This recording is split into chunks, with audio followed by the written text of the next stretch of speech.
And we've heard folks talk about crime and drugs and the walls. So let me just put out some facts, and then I'm going to ask some questions.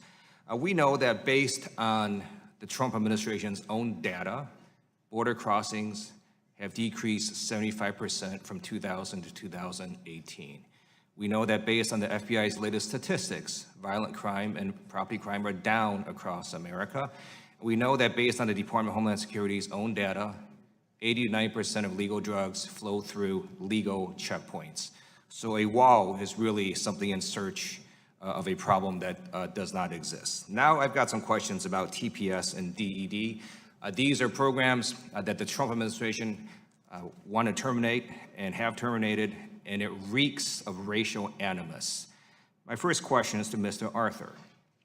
In January 2018, the Washington Post reported that in discussions about providing protections to immigrants from Haiti, El Salvador, and African countries, Donald Trump said, "Why are we having all these people from shithole countries come here?" Mr. Arthur, do you agree with the president that these are shithole countries? Absolutely not. All right, thank you. So Yada, thank you for being here today. I know you've shared your story with me and my district staff. I do want to put on the record some additional facts. Other than being a toddler in Liberia, have you gone back to Liberia at all? No, I only visited once when I was a toddler. And if you were to be deported, where would you go? I do not know. Mr. Palma, thank you for being here today. My understanding is you have 4 children who are U.S. citizens. Yes, sir. If you and your wife were to be deported by Donald Trump's administration, what would happen to your children?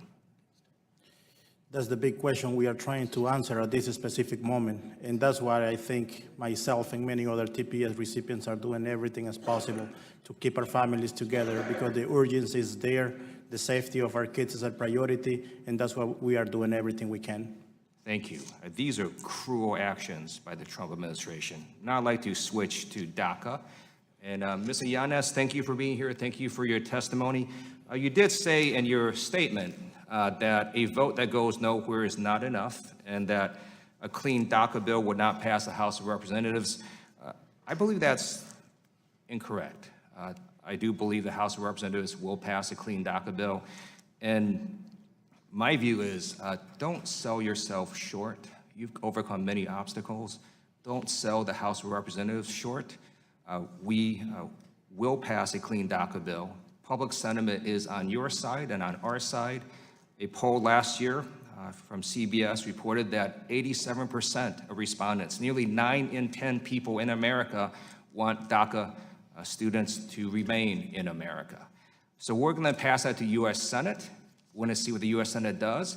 But at the end of the day, understand that Lincoln's words ring true then as it does today, which is that public sentiment is everything. With it, nothing can fail. Without it, nothing can succeed. So that's why we take that vote. That's why we keep pushing this issue. And I'd like to now conclude by reading some portions of President Ronald Reagan's farewell address to the nation. And he talks about this incident he had. He said, "I've been reflecting on what the past 8 years have meant and mean." And he talks about this sailor who, like most American servicemen, was young, smart, and fiercely observant.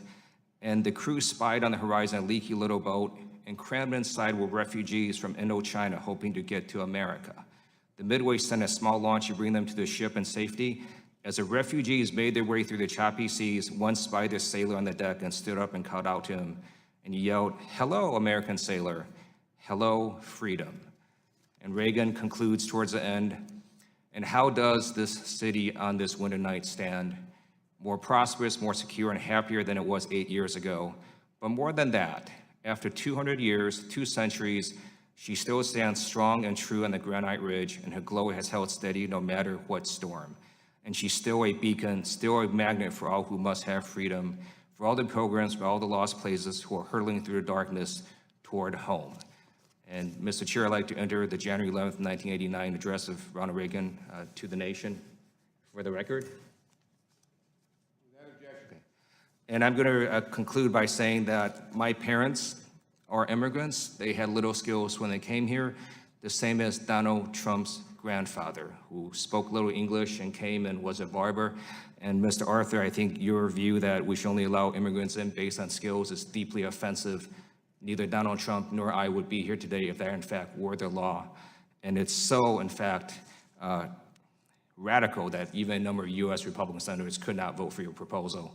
With that, I yield back.